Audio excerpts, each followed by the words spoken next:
जब मैं मंदिर में जाता हूँ तो मैं कुछ मांगता नहीं हूँ, मेरी आदत है, मैं बस जाता हूँ, मांगता नहीं हूँ। मैं मंदिर में गया, मैंने कुछ मांगा नहीं, मगर मुझे जब मैं अंदर गया मुझे आग जैसी शक्ति मिली। 16 किलोमीटर की पैदल चढ़ाई के बाद केदारनाथ मंदिर से पूजा कर ललाट पर त्रिपुंड लगाए बाहर निकले राहुल गांधी। मेरे दो लक्ष्य थे।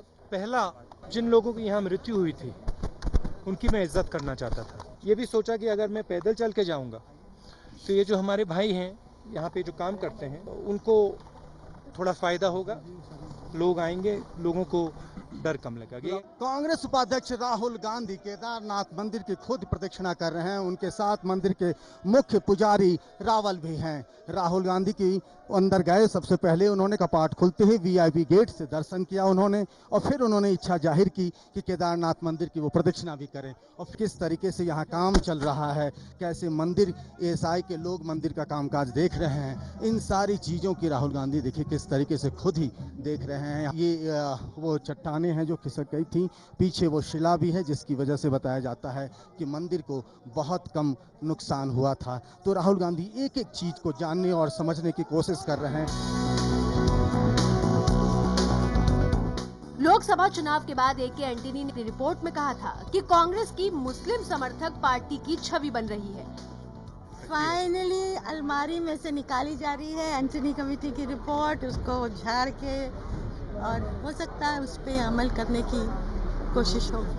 एबीपी न्यूज को सूत्रों से मिली जानकारी के मुताबिक राहुल गांधी के निर्देश पर पार्टी के महासचिवों ने राज्यों के कार्यकर्ताओं से मशविरा कर जो रिपोर्ट सौंपी है उसमें भी पार्टी को हिंदू विरोधी या अल्पसंख्यक हितैषी छवि को सुधारने की सलाह दी गई है। ये रिपोर्ट जो थी, जिस तरह से विरोधियों ने एक माहौल बना के पैदा किया था और उसमें वो सफल हुए थे, ये फैसला जो है उन्होंने लोगों के दिमाग में डाल दिया था कि कांग्रेस पार्टी जो है एक खास समुदाय, एक खास मजहब के साथ जुड़ी हुई पार्टी है, जबकि ऐसा नहीं है। हमारी ये संस्कृति है, जो हमारा संविधान है कि हम सब कुछ लेके साथ चलेंगे, और यही वजह है कि राहुल गांधी ने कभी इन बातों को नहीं सोचा, न कभी जवाब दिया है। छुट्टी से लौटे राहुल गांधी फ्रंट फुट पर आकर खेल रहे हैं और विपक्ष पर हमले के अलावा अपनी पार्टी की छवि सुधारने की कोशिश में भी जुटे हैं। तो केदारनाथ पहुंचे कांग्रेस उपाध्यक्ष राहुल गांधी। क्या ये पार्टी की हिंदू विरोधी छवि बदलने की दिशा में पहला कदम है?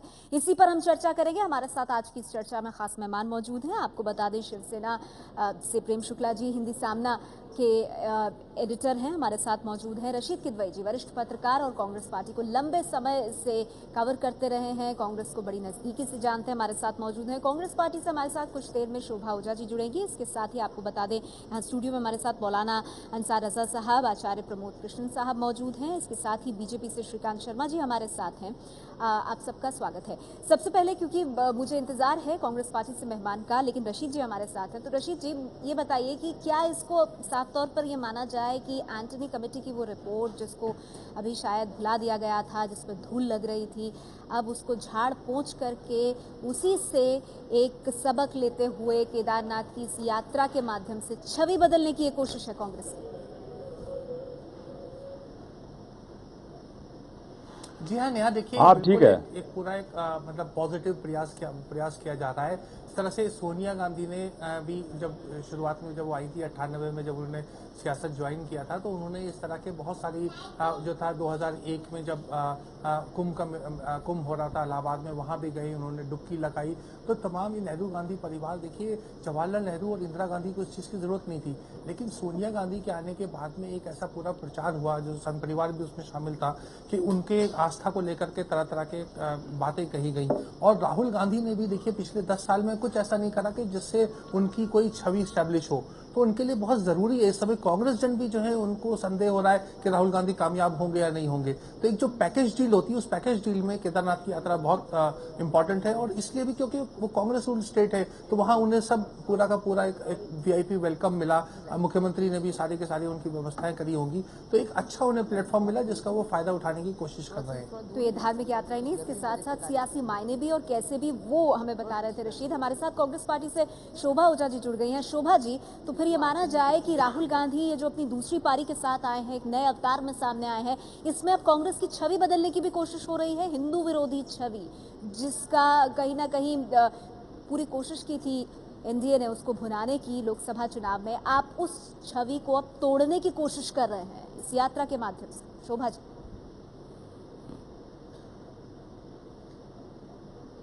देखिए, इस हिंदुस्तान का हर नागरिक जानता है कि कांग्रेस एक धर्मनिरपेक्ष पार्टी है। कांग्रेस के लिए हर धर्म, हर जाति के लोगों की आस्था है कांग्रेस में, और कांग्रेस की हर धर्म में आस्था है। इसलिए ये कहना कि कांग्रेस की कोई छवि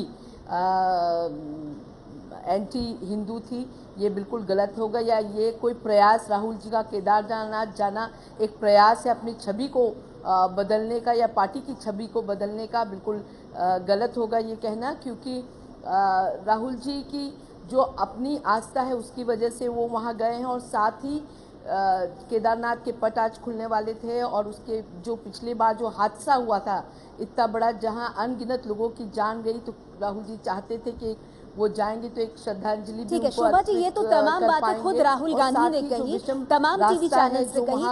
हम इसके पीछे की बात को समझने की कोशिश कर रहे हैं शोभा जी, और आप भी जानती हैं कि राजनीति में जो दिखता है बिल्कुल वैसा होता नहीं है। तो जो बात रशीद जी ने कही कि इंदिरा गांधी को अपने वक्त में इन तमाम चीजों की जरूरत नहीं थी, एक मौके पर आप लोग उदार हिंदुत्व की छवि वाले माने जाते थे, लेकिन जो यूपीए के 10 साल गए उसमें बहुत कुछ बदल गया, और वो ऐसा बदला कि आपके हाथ से सत्ता की चाबी चली गई 2014 में। शोभा जी। देखिए, वो तो भारतीय जनता पार्टी और तमाम वो पार्टियां जो कि इस तरह की राजनीति करती हैं, उन्होंने एक छवि ऐसी प्रस्तुत करी जनता के सामने।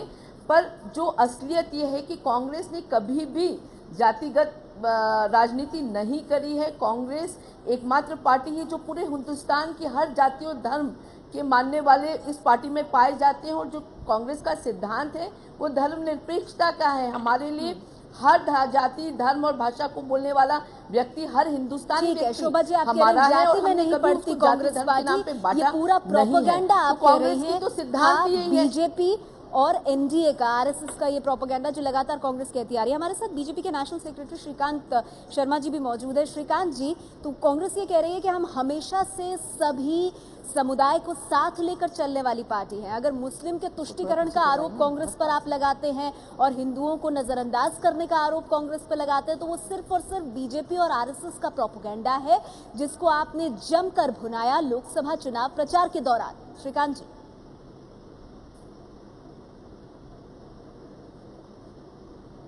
देखिए नेहा जी, कांग्रेस की आदत है कि हर चीज के लिए भाजपा को आरोपी मानना, लेकिन हम तो ये व्यक्तिगत यात्रा है किसी की, कोई कहाँ जाता है, कोई केदार जाता है, या राहुल जी कहीं और जाते हैं, या राहुल जी 56 दिन विदेश जाते हैं, या फिर अभी केदारनाथ जाते हैं, ये बिल्कुल अपना उनका एक निजी मामला है कि वो कहाँ जाएं, क्या कर रहे हैं, क्या नहीं कर रहे हैं। लेकिन हाँ, इतना जरूर है कि देश के मानस में आज अगर आप चर्चा कर रहे हैं तो क्यों कर रहे हैं? चर्चा इसलिए आप कर रहे हैं कि जो व्यक्ति कभी मंदिर नहीं जाता है, इस तरह के स्थानों पर नहीं जाते हैं लोग, तो अचानक अगर कोई युवराज अगर ऐसी जगह जाता है तो निश्चित रूप से लोग चर्चा करते हैं, मीडिया में भी चर्चा का विषय बनता है।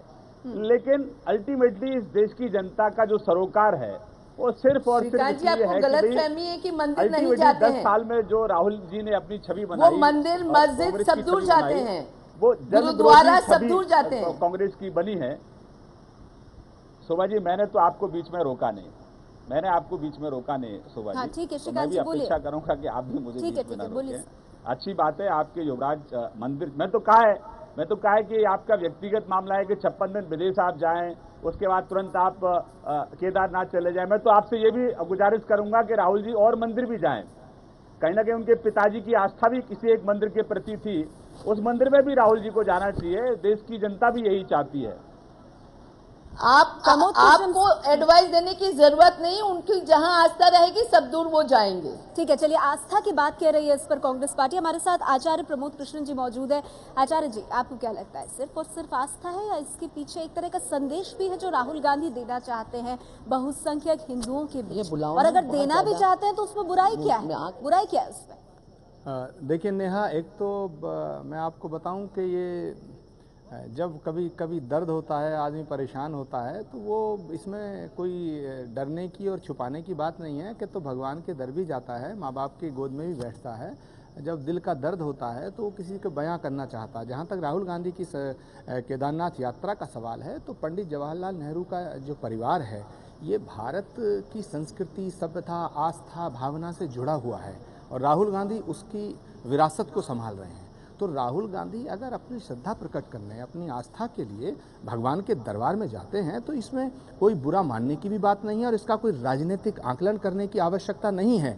लेकिन जहां तक देश की राजनीति और धर्म का सवाल है, तो वो एक दूसरे से जुड़े हुए हैं। मैं तो राहुल गांधी से चाहूँगा, आज कहूँगा कि वो एक केदारनाथ का दर्शन क्यों करें, देश के 12 ज्योतिर्लिंग और 4 धामों की यात्रा करें। मैं दावे के साथ कहता हूं कि जिस दिन 12 ज्योतिर्लिंग और 4 धामों का दर्शन वो कर लेंगे, देश के प्रधानमंत्री बनने से उन्हें कोई रोक नहीं सकता है। ये आप दिलचस्प बात कह रहे हैं प्रेम शुक्ला जी, मैं कहना चाहता हूँ कांग्रेस, और माफ करना नेहा जी, मैं कांग्रेस का ना तो प्रवक्ता हूँ, ना कार्यकर्ता हूँ, ना नेता हूँ। मैं मेरे अपनी भावना व्यक्त कर रहा हूँ। बिल्कुल आचार्य जी, आपने अपनी बात रखी, लेकिन आपने क्योंकि दिलचस्प बात कही है, मैं इसी पॉइंट पर प्रेम शुक्ला जी के पास जाना चाहूंगी। प्रेम शुक्ला जी, ये श्रीकांत जी भी कह रहे हैं अपने अंदाज में कि भाई और मंदिर भी जाए, लेकिन आचार्य जी उसको और आगे बढ़ाकर कह रहे हैं कि अगर ऐसे जो भक्ति और धार्मिक स्थल वाले हिंदुओं के जो मान्यता वाले जो धाम हैं, अगर इधर जाएंगे और ज्यादा यहाँ पर जाकर के वहां पर दर्शन करेंगे, तो एक संदेश भी देंगे, एक बड़ा संदेश देंगे और फिर बहुत आगे जा सकते हैं राजनीति में। कांग्रेस पार्टी बहुत आगे जा सकती है राजनीति में।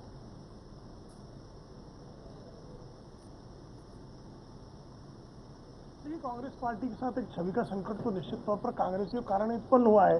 जैसे डॉक्टर मनमोहन सिंह ने कहा कि अल्पसंख्यकों का भारत के संसाधनों पर पहला अधिकार है। स्वयं राहुल जी कुछ दिन पहले तक स्टेटमेंट दे रहे थे कि मंदिर वो लोग जो लोग मंदिर जाते हैं लड़कियां भी छेड़ते हैं। तो इस तरह के जब आप बयान देते हैं, तो निश्चित तौर पर, जैसे कि भी एक उदाहरण दिया रशीद जी ने कि कुंभ स्नान करने श्रीमती सोनिया गांधी 2001 में गई। निश्चित तौर पर 2001 में गई, उन्होंने वहां स्नान किया, लेकिन उसके बाद शंकराचार्य जी स्वयं समय मांगते रहे। जब सत्ता में बैठी तो जिन शंकराचार्य जी ने उनको दर्शन कराए थे, स्वरूपानंद जी को क्या कभी समय दिया? तो उन्होंने कभी समय नहीं दिया। और all India Christian Congress committee तक, क्या कांग्रेस के लोग ही जो हैं एआईसीसी को ऑल इंडिया क्रिश्चियन कमेटी नहीं कहते थे क्या? रशीद जी से पूछ लीजिए, रशीद जी बताएंगे कि कांग्रेस के लोग ही जो ईसाई हुआ करते थे उनको तत्काल प्रमोशन मिलता था, शेष लोगों को जो प्रमोशन नहीं मिल रहा था। छोटी सोच हिंदुत्व और हिंदुत्व प्रेम शुक्ला जी बातें कर रहे हैं, सहमत नहीं लग रही है शोभा ओझा जी। लेकिन शोभा जी, इसमें प्रॉब्लम क्या है? देश के संसाधनों पर पहला हक अल्पसंख्यकों का है, ये बात तो कही है पूर्व प्रधानमंत्री मनमोहन सिंह ने, ये बात कही थी उन्होंने। आज अगर उसी को कोट कर रहे हैं प्रेम शुक्ला, तो इसमें तकलीफ क्यों? नेहा, मैं आती हूँ रशीद जी आपके पास। शोभा जी, नहीं, शोभा जी को नाराजगी हो जाती है, मैं कुछ भी बोलता हूं ऑब्जेक्शन उस बात से, बार-बार मैं याद दिला देता हूं कि जो प्रेम शुक्ला जी ने कहा। बोलिए मैम। देखिए प्रेम शुक्ला जी, एक बार नहीं 1000 बार मैं आपको कह चुकी हूँ कि जो मेरा धर्म है उस पर मुझे गर्व है और उस पर आपको टिप्पणी करने का कोई अधिकार नहीं है। आप हिंदू हैं, आप अच्छे हिंदू बने रहिए। अगर मैं ईसाई हूँ तो मैं एक अच्छी ईसाई बनूं, एक अच्छी इंसान बनूं, वो ज्यादा जरूरी है। इसलिए कई बार हम शुक्ला जी वो बात को छोड़िए, निवेदन करते हैं आज का मुद्दा है, उसमें चर्चा करें। प्रेम शुक्ला जी ने जो एक बात कही उस पर मुझे ऑब्जेक्शन है। एक एक करके बोलिए। उन्होंने कहा कि राहुल गांधी जी ने ये कहा था कि मंदिर जाने वाले लोग, घर वापसी पर मंदिर जाने वाले लोग रेप करते हैं, ये बिल्कुल गलत स्टेटमेंट है। जो प्रेम शुक्ला जी ये बहुत झूठा स्टेटमेंट बोल रहे हैं। राहुल गांधी जी ने ऐसा कभी नहीं कहा। राहुल गांधी जी ने ऐसा कभी नहीं कहा कि मंदिर जाने वाले रेप करते हैं। ये ऐसी झूठी बातें ये लोग उड़ाते हैं और ऐसी पब्लिक परसेप्शन अपनी बनाने की कोशिश करते हैं। राहुल जी ने कभी ऐसा नहीं कहा। देखिए, आप एक ही मुद्दे पर मत उलझिए। मेरा सवाल इससे बड़ा है। मेरा सवाल ये है कि क्या 10 साल की एनडीए के शासनकाल में वाकई में हिंदू विरोधी छवि बनकर आई सामने कांग्रेस की? क्या लोगों के बीच में ये परसेप्शन आया? ठीक है, चलिए आरोप प्रत्यारोप से थोड़ा आगे बढ़ते हैं। हमारे साथ एक और खास मेहमान हैं मौलाना मैं अंसार तथ्य रजा पेश साहब। करूं और आप चिढ़ मौलाना जाए, साहब तो मैं एक तथ्य पेश करना तो नहीं मिनट, बंद ठीक है, कर फिर दूंगा आऊंगी सर, मैडम। फिर तथ्य पेश कीजिएगा। एक मिनट, हमारे साथ एक और मेहमान है, उनकी भी टिप्पणी लेनी जरूरी है। मौलाना साहब, आपको क्या लगता है, क्या वाकई में लोगों के बीच, जनमानस के बीच एक ये छवि गई, बनाने की कोशिश की गई, जो भी हो, कि कांग्रेस मुस्लिम तुष्टीकरण की राजनीति करती है? और क्या अब लोकसभा चुनाव की और उसके बाद जो हार हुई है, उन तमाम चीजों से उबरने के लिए कांग्रेस एक नई स्ट्रैटेजी पर काम कर रही है? मौलाना साहब। सर, मैं नेहा जी, सबसे पहली बात तो ये है कि जो डिबेट आपकी थोड़ी सी भटक गई है, मैं वहीं आना चाह रहा हूँ जहाँ से राहुल गांधी से आपने शुरू किया था। हमें अपनी सोच बदलने की ज़रूरत है। हाँ। ये वो हिंदुस्तान है कि अगर कोई गरीब का बेटा बेर खाने के लिए जाता है तो लोग कहते हैं भूखों मर रहा है, और अमीर का बेटा जाता है तो लोग कहते हैं इसकी तबीयत कर रही होगी। यही हिंदुस्तान की संसद है कि जहाँ से एक ट्राइबल एरिया का सांसद आता है, वो संसद की पहली सीढ़ी पर कदम रखता है, पहली मर्तबा आता तो माथा टेकता है, तो लोग कहते हैं देहात से आया, इसको तमीज़ नहीं है। और हमारे हिंदुस्तान के प्रधानमंत्री जब संसद की सीढ़ी चढ़ते हैं तो पहले उसे माथा टेकते हैं, लोग कहते हैं देखो कितना बढ़िया काम किया है। अगर राहुल गांधी मंदिर जा रहे हैं तो ऑब्जेक्शन क्या हमारे हिंदुस्तान के वजीर आजम हिंदुस्तान के बाहर के मंदिरों में नहीं गए? इससे किसी तरीके से आपको किसी की ज़ात से नहीं जोड़ना चाहिए, ये अपनी अपनी आस्था है। राहुल गांधी ने आज अपने स्टेटमेंट में एक बात कही है कि मैं आया हूँ, मैंने भगवान से मांगा कुछ नहीं है, बस ये है कि मुझे एक ताकत सी महसूस हुई। वहाँ बात खत्म हो जानी चाहिए थी। अब इसमें मुसलमानों के ताल्लुक से जोड़ना होना ये चाहिए थे। आज तो नरेंद्र मोदी साहब ने गरीब नवाज की बारगाह में चादर भेजी है, तो उसका आप क्या करेंगे? नहीं मौलाना साहब, लेकिन देखिए ये बात तो खुद कांग्रेस पार्टी भी मानती रही है कि लोकसभा चुनाव में, ये कांग्रेस का कहना है कि एक प्रोपेगेंडा रहा है कांग्रेस पार्टी में। नेहा जी, कुछ लोग जो बैठे हुए हैं, माध्यम से भी जो बातें सामने आई, उनसे भी ये चीजें सामने आई। बिल्कुल, कांग्रेस पार्टी में राहुल गांधी उसे बिल्कुल वैसे ही आप मान लेंगे? कांग्रेस पार्टी में जो कुछ लोग बैठे हुए हैं, जो कब्र में पैर लटका करके बैठे हुए हैं, जब तक वो कांग्रेस को दफन नहीं कर देंगे वो चैन नहीं लेंगे। और ये बात ना तो सोनिया जी की समझ में आ रही है, ना राहुल जी की समझ में आ रही है। कुछ लोग तो ऐसे हैं कि जिनके रहते किसी दुश्मन की भी जरूरत नहीं है, जो कांग्रेस में मौजूद हैं। आप कहिए तो मैं नाम गिन करके शुरू कर दूं। ये हिंदुस्तान को इन्होंने तबाह कर दिया, अब ये कांग्रेस को तबाह कर देंगे। ये नहीं, आप ऐसा क्यों कह रहे हैं? ऐसा क्या कांग्रेस के भीतर हो रहा है जिसकी वजह से अपनों से ही खतरा है कांग्रेस? नहीं, अपनों से खतरा है। आप देख लीजिए कहां से कहां पहुंचा दिए जो मशवरा देने वाले हैं राहुल गांधी को। किसने उनसे कहा था कि आप ये कहिए कि आप हिंदुस्तान के मुसलमानों को सबसे ज्यादा पहले आके कांग्रेस पर? किसने मशवरा दिया राहुल गांधी को, मनमोहन सिंह साहब को ये कहने के लिए कि उन्होंने ये बात कही? क्या दे दिया 65 साल में कांग्रेस ने मुसलमानों को, जो पहला हक बता दिया? ये तो बहुत वाजिब पॉइंट आप उठा रहे हैं शोभा जी, यही मेरा पहले सवाल था, लेकिन आपने इसका जवाब नहीं दिया। भाई ये तो ऑन रिकॉर्ड है, पूर्व प्रधानमंत्री मनमोहन सिंह ने जो बात कही थी कि इस देश के संसाधनों पर पहला हक मुसलमानों का है। फिर उसके बाद हमको याद है किस तरह से लोकसभा चुनाव प्रचार के दौरान सोनिया गांधी शाह इमाम से मिली थी और कहा था कि सेक्युलर वोट्स जो हैं वो बंटने नहीं चाहिए।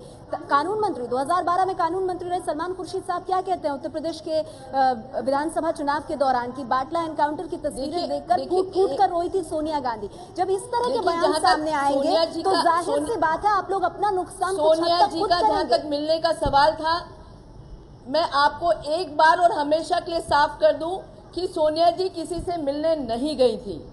कोई सोनिया जी से मिलने आता है ये उसकी इच्छा है। हर धार्मिक गुरु सोनिया जी से जो भी मिलना चाहता है वो आता है सोनिया जी से मिलने के लिए, कोई रोक नहीं है। पर सोनिया जी चल के किसी के यहाँ मिलने नहीं गई थी, वोट मांगने किसी के यहाँ नहीं गई थी, ये कहना बिल्कुल झूठ है। सभी झूठ है। मतलब शोभा जी, आपके कहने का मतलब यह है कि सोनिया गांधी को कहीं जाने की जरूरत नहीं, जिसको वोट देना है वो सोनिया गांधी जी के घर पे आकर के दे दे, ये कहना चाह रही है। समय पे मिलने आते हैं और उन सबका सम्मान सोनिया जी करती है। मतलब वो इतनी बड़ी है मुल्क की, उन्हें किसी के दरवाजे पे जाने की जरूरत नहीं है। अगर तुम्हारी गरज हो तो कांग्रेस को वोट दो, वरना भाड़ में जाओ, ये आप कहना चाह रही हैं। ऐसे ही गलत बयानी से सब नुकसान हुआ है। देखिए ये क्या मतलब है आपके कहने का कि सोनिया गांधी किसी के दरबार? अगर हिंदुस्तान में राज करना है तो हिंदुस्तान के संविधान के एतबार से दरवाजे दरवाजे वोट मांगने के लिए, जैसे हमारे हिंदुस्तान के प्रधानमंत्री गए हैं गली गली, उनको भी जाना पड़ेगा, वरना ऐसे ही 10 जनपद में बैठी रहेंगी और लाइफ जो है कहां से कहां पहुंच जाएगी। ठीक है, आप वाजिब बात उठा रहे हैं। इसमें प्रमोद कृष्ण साहब भी कुछ कहना चाहते हैं। प्रमोद कृष्ण जी, ये समझ नहीं आता कि सोनिया गांधी कहीं वोट मांगने किसी धर्मगुरु के पास गई थी तो कतई नहीं गई थी। वो आशीर्वाद लेने जा सकती है, पर वोट मांगने किसी धर्म गुरु के पास नहीं गई। उसके बाद ये बयान आया था, शोभा जी आप बयान दे रही हैं, ये बयान आया था नहीं आया था कि सेक्युलर वोट स्प्लिट नहीं होने चाहिए। इन सब चीजों की क्या जरूरत है? फिर यही भारी पड़ता है और कांग्रेस इसको मानने को तैयार नहीं। आचार्य जी, आपकी एक संक्षिप्त में टिप्पणी, फिर बाकी मेहमानों के पास जाते हैं। देखिए नेहा जी, एक बड़ी इंटरेस्टिंग बात यह है कि कांग्रेस उसमें के क्या जो बुराई प्रवक्ता है? हैं, क्या ये कांग्रेस के देश जो नेता हमारा हैं, शोभा जी, धर्मनिरपेक्ष देश नहीं है? ठीक शोभा है जी- शोभा जी, आपका पॉइंट सुना मैंने, मैं इसको आगे बढ़ाऊंगी। आचार्य जी कुछ कह रहे हैं, सुन लीजिए उन्हें। जी आचार्य जी, संक्षेप में। देखिए, एक बात मैं यहाँ कहना चाहता हूँ कि इस देश की राजनीति में, 21वीं सदी की राजनीति में अब कुछ पर्दे के पीछे नहीं होता है। जो कुछ है ट्रांसपेरेंट होने जा रहा है और बहुत कुछ ट्रांसपेरेंट हो चुका है। मुझे एक बात बड़ी हैरत में डालती है कि अगर किसी धर्मगुरु से कोई पॉलिटिकल आदमी मिलता है तो इसमें गुनाह क्या है? जहाँ इस देश की सरकार तो आतंकवादियों से मिलकर देखिए चला रही है, फिर भी वो हिंदुओं के हितैषी बने हुए हैं। अभी मौलाना साहब ने कहा कि मुसलमानों को कांग्रेस ने क्या दे दिया? एक तरफ कांग्रेस मुसलमानों की दुश्मन हो गई, और मैं कहना चाहता हूं हिंदुओं को बीजेपी ने क्या दे दिया? क्या राम मंदिर बन गया? क्या 370 हट गई? क्या कॉमन सिविल कोड आ गया? क्या गायों के काटने पे प्रतिबंध लग गया? हिंदुओं को भी कुछ नहीं दे रहे हैं। और सवाल इस बात का है कि कांग्रेस की छवि हिंदू विरोधी बीजेपी ने कम बनाई है, कांग्रेस के नेताओं ने और कांग्रेस के प्रवक्ताओं ने ज्यादा बनाई है। बिल्कुल, कांग्रेस हिंदू विरोधी नहीं है। राजीव गांधी की फैमिली, इंदिरा गांधी की फैमिली, पंडित नेहरू की फैमिली हिंदू विरोधी नहीं थी, ना है और ना हो सकती है। वो शरीफ आदमी है, राहुल गांधी बहुत शरीफ आदमी है। और कांग्रेस के दिक्कत यह है कि कांग्रेस के प्रवक्ता उनके जाल में फंसते हैं। बीजेपी के जितने प्रवक्ता हैं वो बहुत विद्वान हैं, बहुत चतुर हैं, और वो वही कहलवाते हैं कांग्रेस के प्रवक्ताओं से जो उन्हें फायदा पहुंचाता है। ये एक बड़ी प्रॉब्लम है। अगर सोनिया गांधी से कोई मुस्लिम धर्मगुरु भी मिला, हिंदू धर्मगुरु भी मिला, तो इसमें क्या बात है? कहा जाए कि हिंदुस्तान का कोई भी धर्मगुरु उनसे मिल सकता है। लेकिन जब आप ये कहते हैं कि भाई उस पर सेक्युलर वोट्स नहीं बटने चाहिए, इस बात का ध्यान रखा जाए, तो फिर उस पर जो बाकी दल हैं जो आपके साथ चुनाव मैदान में हैं, हिंदुस्तान छुपाव की जनता का वोट किसी की जागीर नहीं है। प्रचार प्रसार करते हैं। हिंदुस्तान के मुसलमानों का वोट किसी की जागीर नहीं है। उसको अच्छा लगा उसने नरेंद्र मोदी साहब को वोट दिया, बात खत्म हो गई। मैं जाती हूँ, एक मिनट मैं जाना चाहूंगी बाकी मेहमानों के पास भी। आप लोगों ने अपनी बात रखी है। रशीद जी, मैं आती हूँ आपके पास, मुझे मालूम है आप अपनी बात रखना चाहते हैं, लेकिन श्रीकांत जी इस पर आप टिप्पणी करना चाहेंगे?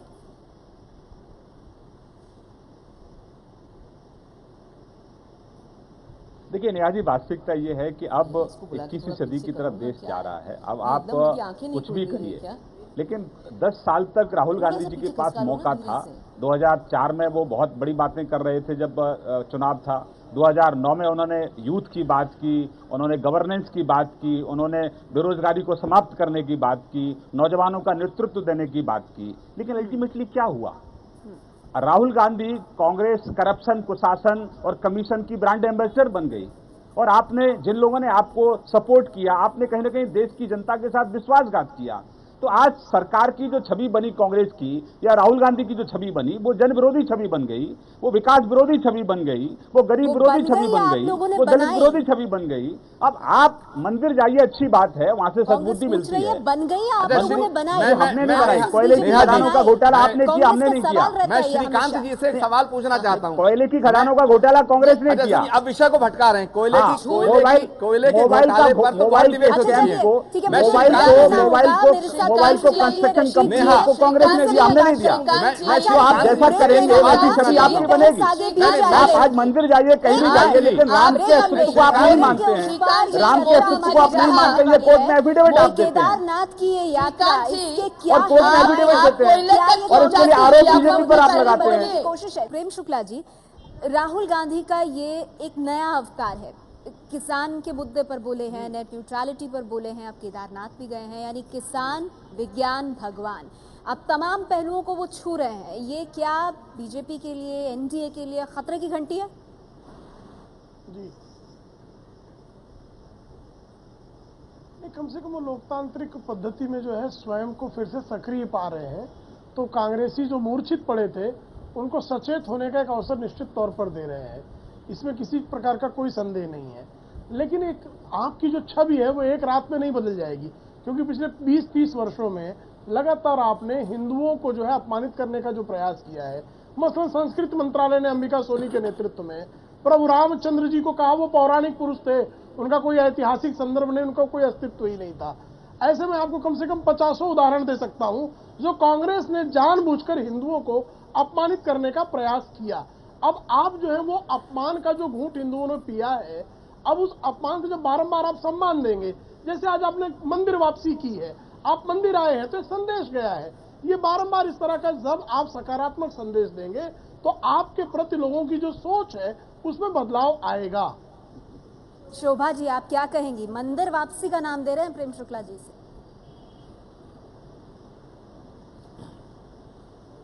देखिए, प्रेम शुक्ला जी को प्रमोद जी ज़्यादा अच्छे से बता पाएंगे कि हिंदुओं का दोहन किसने सबसे ज़्यादा किया है, हिंदुओं का नुकसान या हिंदुओं को बार बार वादे करके किसने अपमान सबसे ज़्यादा किया है। क्या बीजेपी, आरएसएस, शिवसेना, ये तमाम पार्टियां जो हिंदू हितैषी बनती हैं, उन्होंने हिंदुओं के लिए क्या कर दिया है? नहीं, कभी नहीं किया है शिवसेना ने अपमान। जो कि आप एक उदाहरण दे दें, की पहचान है, एक उदाहरण का दे दें, जन्म वहां से हुआ है, आप वही एक उदाहरण दें। कॉम्प्रोमाइज कर मैं दिया इन कांग्रेस के लोगों 100 ने। उदाहरण तो दूंगा। प्रमोद जी ज्यादा अच्छे से आप बता प्रवक्ता पाएंगे, हैं, आप क्योंकि एक उदाहरण दें, मैं 100 उदाहरण वो कांग्रेस ज्यादा के दूं। अच्छे से प्रेम शुक्ला जी की का जवाब दे प्रमोद जी भी पाएंगे देते कि उदाहरण हिंदुओं का शिवसेना ने नहीं, आप तरह तो से पीछे हट रहे हैं। प्रमोद जी और आप दोनों को चुनौती राजनीतिक मैदान में शोभा ओझा जी, आपका बीजेपी और साथी दलों के साथ सीधा मुकाबला है मैम कांग्रेस पार्टी का। वो आप संदर्भ दें, और आपने कितनी बार आप भी अरे अच्छे जब आप से जवाब प्रमोद दे जी को सकते न हैं, देना शोभा जी। थे तो फिर आप तो बेकार बोल रहे हैं, प्रमोद जी खुद बात कर लेंगे फिर।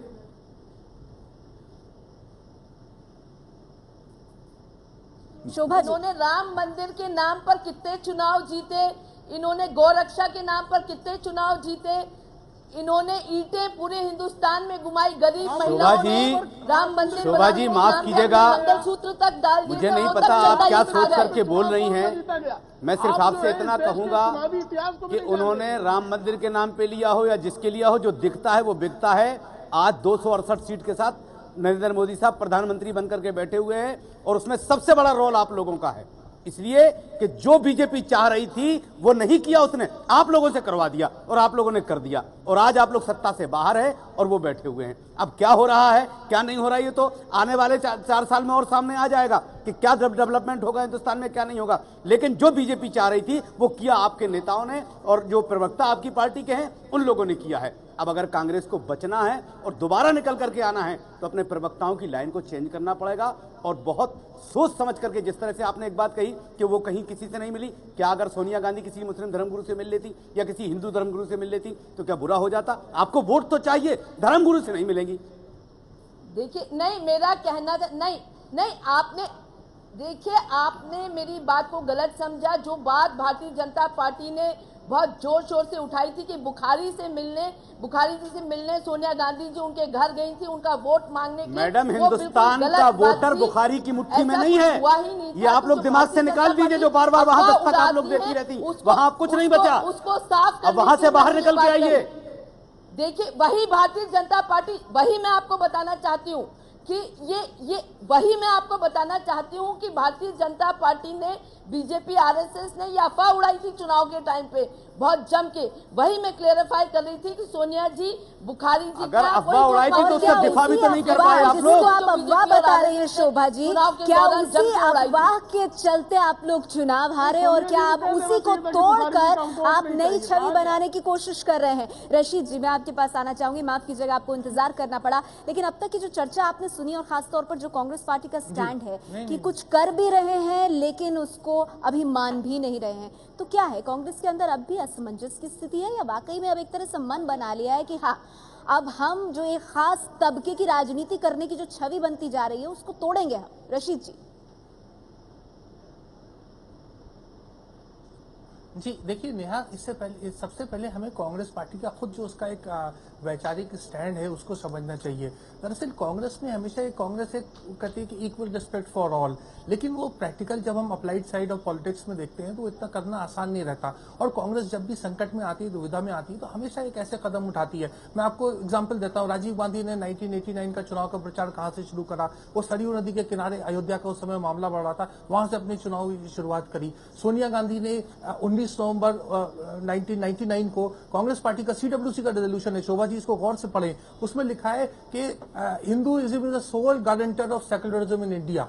ये ऐसी बात तो भाजपा भी नहीं कहती। तो कांग्रेस के अंदर एक बहुत सारा एक समस्या है, एक आइडियोलॉजिकल समस्या है, और कांग्रेस उसमें अब एक स्टैंड लेना चाह रही है कि ठीक है, अगर लोग चाहते हैं कि एक प्रो हिंदू स्टैंड होना चाहिए तो प्रो हिंदू स्टैंड होना चाहिए। दरअसल देखिए, आस्था की बात बड़ी गंभीर होती है। कांग्रेस कभी इसका एक पब्लिक डिस्प्ले नहीं करती थी। जवाहरलाल नेहरू कितनी बार मंदिर जाते थे, कितनी देर पूजा करते थे, लेकिन आज राहुल गांधी ने भी 10 साल नहीं करा, लेकिन आज राहुल गांधी को एक जरूरत पड़ रही है। ये कांग्रेस की एक राजनीतिक जरूरत है। और देखिए और ये दिखाई दे रही है, चादर भी ये भेजी गई है, प्रधानमंत्री ने अजमेर में चादर भेजी है, तो एक राजनीतिक कंपल्शन होता है जी। बिल्कुल, और ये दिखाई भी दे रहा है। अब आचार्य जी, 10 साल में आपने बहुत कुछ ऐसा किया जिससे आपने एक मौका दिया एक खास तरह की छवि अपनी बनाने का, और अब आप उससे बाहर निकलने की कोशिश कर रहे हैं, और अगर कर रहे हैं तो उसमें बुराई क्या है? सवाल वही है। देखिए नेहा, एक बात है कि धार्मिक होना, दूसरी बात है धार्मिक दिखना।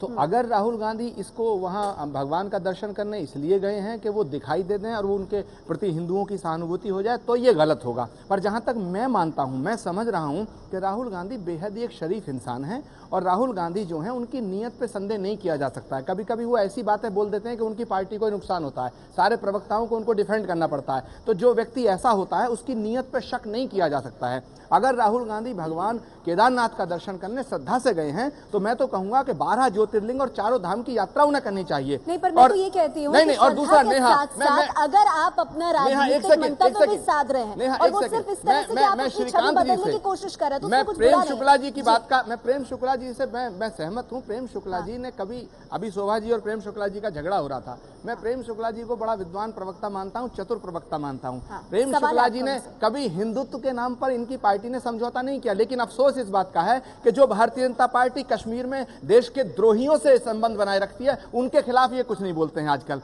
तो ये दुर्भाग्य है। और जहां तक सवाल है कि प्रेम शुक्ला जी हिंदुत्व की बात कर रहे हैं, मैं श्रीकांत जी से सवाल करना चाहता हूं कि श्रीकांत जी, राहुल गांधी का भगवान केदारनाथ का दर्शन करना ये अच्छी बात है या बुरी बात है? मैं श्रीकांत जी से पूछना चाहता हूं। ठीक है, इसका जवाब मैं श्रीकांत जी से लूंगी। मुझे एक ब्रेक लेना होगा, ब्रेक के बाद इस सवाल का जवाब, और साथ ही सबसे बड़ा सवाल वो ये कि क्या हिंदू विरोधी छवि बदलने की कोशिश में है कांग्रेस पार्टी? वक्त मेरे पास कम है, इसीलिए श्रीकांत जी, जो सवाल आपसे आचार्य प्रमोद कृष्णन ने पूछा था उसका जवाब संक्षेप में।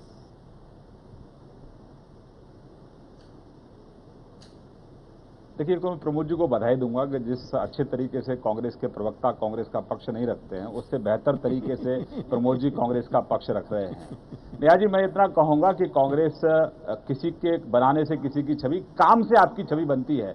एक तरफ तो आप राम के अस्तित्व को ही नहीं मानते हैं, आप कोर्ट में एफिडेविट देते हैं कि राम का अस्तित्व ही नहीं है, और एक तरफ आप, ठीक है ये व्यक्तिगत मामला है, कौन केदारनाथ जाता है और कौन आतंकवादियों के लिए श्रीकांत जी मेरा सवाल है, बड़ी नम्रता के साथ श्रीकांत जी, मेरा सवाल है कि भगवान केदारनाथ का दर्शन करना राहुल गांधी का अच्छा कदम है या बुरा? मेरा सीधा सवाल है, केदारनाथ का दर्शन अच्छा काम किया राहुल गांधी ने या बुरा? प्लीज सीधा सवाल, उसका आत्मचिंतन करना चाहिए। और अब देश तरक्की की तरफ बढ़ रहा है, देश तरक्की की तरफ बढ़ रहा है। श्रीकांत जी, राहुल गांधी का दर्शन करना अच्छी बात है या बुरी बात है? ये सीधी बात। श्रीकांत जी, राहुल गांधी ने अच्छा दिया जाएगा कि अभी 11 महीने में क्या होगा सिवाय विदेश यात्रा से क्या हुआ है? मौलाना साहब, मैं आती हूँ आपके पास, 1 मिनट सर। श्रीकांत जी, उसका जवाब, उन्होंने सीधा सा सवाल आपसे, अच्छा किया या बुरा किया राहुल गांधी ने यात्रा करके? नेहा जी, मैंने तो पहले ही कहा कि अच्छी बात है वो आज वहां गए, और आगे भी अच्छे और भी मंदिरों में जाएं, देश में और भी मंदिर हैं। श्रीकांत जी, हिंदुस्तान आस्थाओं का मुल्क है। पिताजी ने एक मंदिर का श्रीकांत जी, हिंदुस्तान आस्थाओं का मुल्क है। प्रमोद जी ने जो बात उठाई है कि केदारनाथ, चारों धाम और जहां जहां भी 12 ज्योतिर्लिंग जो भी है वहां जाना चाहिए। उसके बाद हम ये देखेंगे कि राहुल गांधी अजमेर शरीफ कब जाते हैं, महबूब इलाही की बारगाह में दिल्ली कब जाते हैं। क्या अब इसी पर मुल्क चलेगा? शोभा जी, इस पर आप टिप्पणी देना चाहेंगी? श्रीकांत जी कह रहे हैं जाएं, बहुत जगह जाएं और भी जगह जाएं, और उस पर प्रेम शुक्ला जी कह रहे हैं लेकिन इतनी आसानी से छवि नहीं बदलेगी। हाँ, नहीं, श्रीकांत जी को ये भी कहना चाहूंगी, देखिए श्रीकांत जी को आज आप बधाई दे दीजिएगा, पहली बार राहुल जी के काम की तारीफ की है। आ गया है जब मोदी जी भी गुरुद्वारे, चर्च, नहीं, मैं चाहती हूं कि श्रीकांत जी, अब समय आ गया है, मोदी जी प्रधानमंत्री हैं, वो भी धर्मनिरपेक्ष बने और हर समाज के मंदिर, मस्जिद, गुरुद्वारे और चर्चेस में जाया करें और अपनी आस्था उसमें जताएं। लेकिन मौलाना जी तो सबसे बड़ा सवाल उठा रहे हो, कह रहे हैं कि इन तमाम जगहों पर जाकर के बनती है क्या ऐसी छवि? खड़े हों, ऐसी जगहों पर जाकर, यहाँ जाकर के, यहाँ शीश नवाकर या यहाँ हाथ जोड़कर ऐसी बनती है? आज कांग्रेस की प्रवक्ता आज ये स्वीकार कर रही है कि अब तक कांग्रेस कम्युनल पॉलिटिक्स करती रही थी। स्वीकार कर रही है कि कांग्रेस अब तक कम्युनल पॉलिटिक्स करती रही है। इसका स्वीकार शोभा जी स्वीकार कर रही है।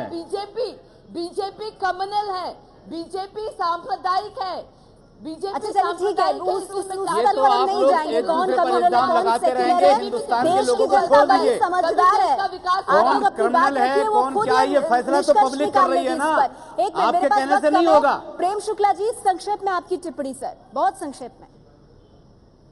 देखिए ये देश तभी विकास करेगा जब हर नेता यहाँ का हर धर्म का सम्मान करेगा, दिल से करेगा, तभी ये देश आगे बढ़ेगा। चलिए ठीक है, 10 साल बाद ही आपको एहसास तो हुआ। हाँ प्रेम शुक्ला जी, आपने अपनी बात रख दी, हालांकि नेहा जी शोभा दोनों भी तरफ बोल से रही थी। कांग्रेस ने हिंदुस्तान के मुसलमानों को तो दोनों तरफ से डुबा दिया। बीजेपी की कह रही कि ये कांग्रेस जो है मुसलमानों की पार्टी है, कांग्रेस कह रही हमें तो इससे कोई लेना नहीं, हम तो सेकुलर है, मुसलमान तो भारत का दोनों तरफ से मर गया। नहीं, हिंदू भी दोनों तरफ से मरा, ऐसी बात नहीं है, क्योंकि हिंदुओं का नुकसान बस बीजेपी ने भी बहुत सेकुलर किया है, ऐसा होने नहीं का है। मतलब उनकी भावनाओं राजा जी, को उनकी भावनाओं को भड़का करके कांग्रेस हिंदुत्व निकलेगी या नहीं। और सवाल सबसे बड़ा यहाँ पर ये कि केदारनाथ की इस यात्रा के बाद राहुल गांधी का ये नया अवतार, क्या कांग्रेस की हिंदू विरोधी छवि बदलेगी। बहुत बहुत शुक्रिया आप सभी मेहमानों का हमारे साथ आज की इस चर्चा में जुड़ने के लिए।